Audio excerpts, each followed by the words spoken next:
ఇవాల్టి మన కథ బ్రహ్మముడి. ఒకనాడు బ్రహ్మదేవుడు ముసలివాని రూపంతో గంగానది ఒడ్డున కూర్చుని ఆ గట్టున ఉండే దర్భపోచలు పీకి ముళ్ళు వేస్తున్నాడు. ఆ దోవనే పోతున్న ఒక బ్రాహ్మణ యువకుడు ముసలివాణ్ణి చూసి, ఇదేవిడి తాతగారు, మీరు చేస్తున్న పని చాలా చిత్రంగా కనబడుతున్నది. ఆ గడ్డిపోచలకి ఎందుకు ఆ ముడులు పెడుతున్నారు అని అడిగాడు. దానికి తాత, అబ్బాయి, ఇవి ఒత్తు ముడులు కావు, బ్రహ్మముడులు. కాశీలో ఉన్న పిల్లకి, రామేశ్వరంలో ఉన్న పిల్లవాడికి, గయలో ఉన్న పిల్లకి, ద్వారకలో ఉన్న పిల్లవాడికి ఇలా ఏ పిల్లకు ఏ పిల్లవాడిని ఘటన ఉంటుందో చూసి ఆ దర్భలతో బ్రహ్మముడులు వేస్తున్నాను అని పని చేసుకుంటూ సమాధానం చెప్పాడు. ఇదంతా యువకుడికి విడ్డూరంగా అనిపించింది. ఏమిటయ్యా, ఎక్కడో కాశీలో ఉన్న పిల్లకు, రామేశ్వరంలో ఉన్న పిల్లవానికి కలిపి నీ ఇష్టం వచ్చినట్లు ముడివేయడం ఏమిటి? పైగా ఆ ప్రకారం జరిగి తీరుతుందని నమ్మమంటావేమిటి? మరైతే నాకు పెళ్లి కాబోయే పిల్ల ఎక్కడ ఉన్నదో చెప్పు చూద్దాం అని కవ్వించి అడిగాడు. తాత చిరునవ్వు నవ్వుతూ, ఇవేమీ అబద్ధాలు కాబోయే పిచ్చినాయన, మరి బ్రహ్మరాత అంటే ఏమిటనుకున్నావు?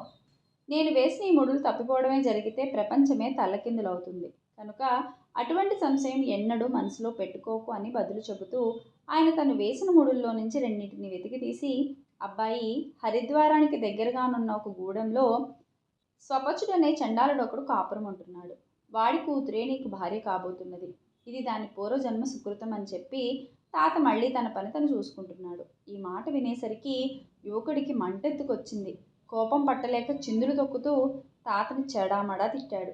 నీ బ్రహ్మముడి ఏమిటో, నీ కబుర్లు ఏమిటో చూస్తాలే. నాకు మాలపిల్ల పెళ్ళం అవుతుందంటావా? మహా ఎరిగినట్టు. ఏమైనా సరే, నేను బ్రాహ్మణ పిల్లను చేసుకోలేకపోయినట్లయితే నన్ను శర్మ అని పేరు పెట్టి పిలవనే వద్దు అని మండిపడుతూ వెళ్ళిపోయాడు. యువకుని తొందరపాటు, అవివేకము చూసి తాత తన మనసులోనే నవ్వుకున్నాడు. శర్మ ఇంటికి వెళ్ళగానే మనసు స్థిమితంగా లేదు. తాత చెప్పిన మాట పైన నమ్మకం లేదని పైకి అన్నప్పటికీ తన పెళ్లిని గురించి ఏమి జరుగుతుందోనని అతనికి భయంగానే ఉన్నది. అందుకని అతను ఎన్నో కష్టాలు పడి రెండో కంటి వానికి తెలియకుండా హరిద్వారం చేరుకున్నాడు. ఆ ఊరిలో బొగట్టా చేయగా సరిగా తాత చెప్పిన ప్రకారమే మాలగూడెంలో స్వపచుడు అనేవాడు ఉన్నట్లు, వానికో ఆడపిల్ల ఉన్నట్లు తెలియవచ్చింది. ఇప్పుడు శర్మకు భయం మరీ ఎక్కువయ్యి ఏమీ తోచింది కాదు. ఇక ఇది పని కాదు. ఆ పిల్లను చంపించి గంగలో పారవేసినట్లయితే పీడ వదిలిపోతుంది, తాత రాసిన రాత తప్పిపోతుంది అని చివరికి యోచన చేశాడు. ఆ ఊరిలో వెట్టివాణ్ణి రహస్యంగా పిలిచి, ఫలానా స్వపచుడి కూతుర్ని చంపివేస్తే నీకు గొప్ప బహుమానం ఇస్తానని చెప్పాడు. ఇటువంటి గిరాకీ తగిలినందుకు వెట్టివాడు ఎంతో ఉత్సాహపడ్డాడు. తనకి గొప్ప బహుమానం వస్తుంది, బాగానే ఉంది. కానీ డబ్బు కోసం ఆశపడి తన ఊరిలో ఒక శిశువుని చేతులారా చంపడం అంటే మాటలా? ఇదొక పెద్ద సమస్య అయి కూర్చున్నది.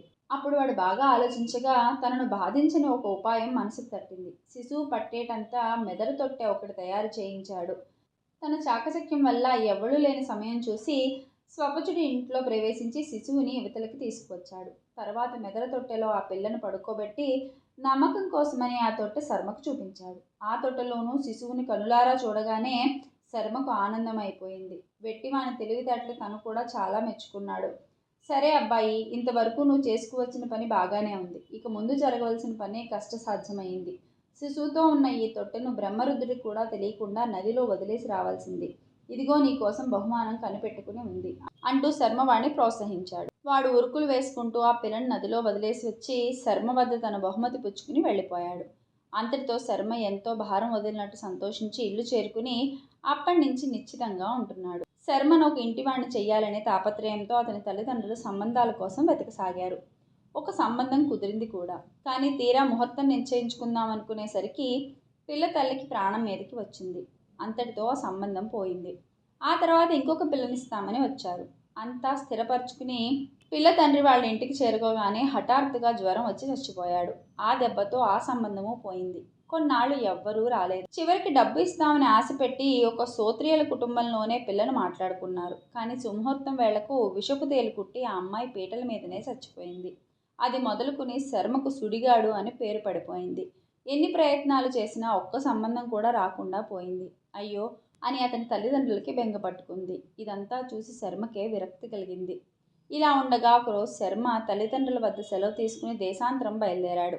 పోయి కొన్నాళ్లకల్లా అతను కాశీపట్నం చేరుకున్నాడు.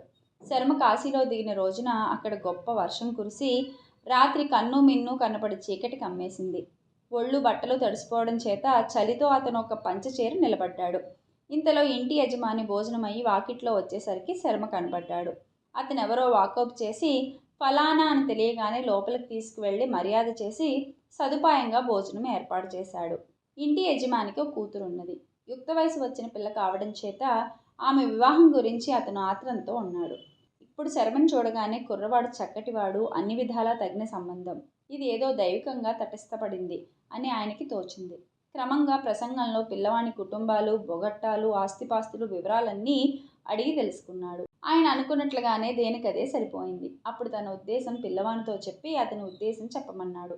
పెళ్ళైతే చాలని కనిపెట్టుకుని ఉన్న శర్మ తక్షణమే తన సమ్మతి తెలిపాడు. త్వరలోనే సుముహూర్తం పెట్టించారు. శర్మకు అవధానుల గారి అమ్మాయి అన్నపూర్ణకు శాస్త్రరీత్యా వివాహం జరిగింది. వివాహం పూర్తి కాగానే నూతన దంపతులు పెద్దలకు నమస్కరించారు. తర్వాత దేవుడి పీఠం వద్దకు వెళ్లారు. దేవుని పీఠానికి పక్కనే ఒక మెదడు తొట్టె వేళ్లాడుతూ ఉన్నది. అది కంటపడగానే శర్మకు గుండె గతుక్కుమన్నట్లయింది. నిజానికి శర్మకు తొట్టె మీదే గాని పిల్ల మీద దృష్టే లేకపోయింది. ఆ తొట్టె ఏమిటండి మామగారు అని అతన్ని ఆత్రంగా అడిగాడు. దానికి అవధానుల గారు, నాయనా శర్మ, ఆ తొట్టె సామాన్యమైనది కాదు, దేవీ ప్రసాదం. మాకు చిరకాలం సంతతి లేక అన్నపూర్ణాదేవికి మొక్కుకున్నాము. ఒకనాడు దేవి మీ అత్తగారి కలలో కనబడి త్వరలోనే మీకు ఒక ఆడ శిశువు లభిస్తుంది, ఆమెకి నా పేరు పెట్టి పెంచుకోమని చెప్పి అంతర్ధానమైంది. మరి కొద్ది రోజులకే నేను గంగలో స్నానం చేస్తూ ఉండగా ఈ తొట్టె నా దగ్గర కొట్టుకు వచ్చింది. మూత తీసి చూసేవరకు ఏడాది నిండని పాపాయి అందులో ఉన్నది. ఇదంతా ఆ దేవి అనుగ్రహమే కదా అనుకుని వరప్రసాదంగా దొరికిన పాపాయికి దేవి పేరు పెట్టుకుని అల్లారు ముద్దుగా పెంచుకున్నాం. ఆ దేవి దయ వల్లనే అప్రయత్నంగా నువ్వు మా ఇంటికి రావడం, మా అన్నపూర్ణ నీకిచ్చి ధన్యులం కావటం జరిగింది. ఆనాటి నుంచి మేము దేవునితో పాటు ఆ తొట్టెను కూడా పూజించడం మా కుటుంబ ఆచారంగా పెట్టుకున్నామని చెప్పాడు. ఈ గాథ వినేసరికల్లా శర్మ మనస్సు వికలమైపోయింది. ఈ అన్నపూర్ణ అక్షరాల హరిద్వారలోని స్వపచుడి కూతురే అని మనసు రూఢి అయ్యింది. అయితే ఇప్పుడు జరిగిన దానికి చేసేదేమిటి? శర్మ ఇక మామతో ఏమీ మాట్లాడలేదు. భార్య వంక కన్నెత్తి కూడా చూడలేదు. ఇక ఆ రాత్రికి రాత్రే పెట్టకైనా తెలియకుండా తన గ్రామం పోదామని బయలుదేరాడు. తెల్లవారే లోపల దారి మధ్యనే ఒక సత్రం దగ్గరికి చేరుకున్నాడు. అతనికి మనసులో ఆవేదన వల్ల తీవ్రమైన జ్వరం వచ్చేసి సంధి కూడా పుట్టింది. దిక్కు ముక్కు లేకుండా పాపం శర్మ తీవ్రమైన జ్వరంతో ఆ సత్రంలోనే మిక్కిలి బాధపడుతూ ఉన్నాడు. బుద్ధి కుశలత గల అన్నపూర్ణ భర్త మనస్తత్వాన్ని మొదటినే గ్రహించింది. అతనిలో కలిగిన మార్పు, వైరాగ్య భావము కూడా గుర్తించింది. అతనికి మనసులో ఏదో అపోహ కలగడమే ఈ విరక్తికి కారణమై ఉంటుందని నిశ్చయించి ఆ అపోహ అతని మనసులోంచి తొలగించి తీరాలని రూఢీపరుచుకున్నది. ఆ రాత్రి ఆమె కూడా నిద్రపోలేదు. భర్త లేచి బయలుదేరగానే అతనికి తెలియకుండా ఆమె వెంబడించింది. అతనితో పాటు ఆమె కూడా సత్రం చేరుకున్నది. సత్రంలో ప్రమాద స్థితిలో పడి ఉన్న శర్మకు రాత్రనక పగలనక సమస్తమైన ఉపచారాలు చేసింది. ఆమె చేతి చలువ వల్ల త్వరలోనే అతనికి నిమ్మళించింది. తనకు ఉపచారములు చేసిన పిల్ల ఫలానా అనే సంగతి శర్మకి గుర్తే లేదు. ఏమి అంటే మామగారింట్లో తొట్టె కంటపడినప్పటి నుంచి నిజానికి అతనికి మతిస్థిమితం లేకుండా పోయిందనే చెప్పవచ్చు.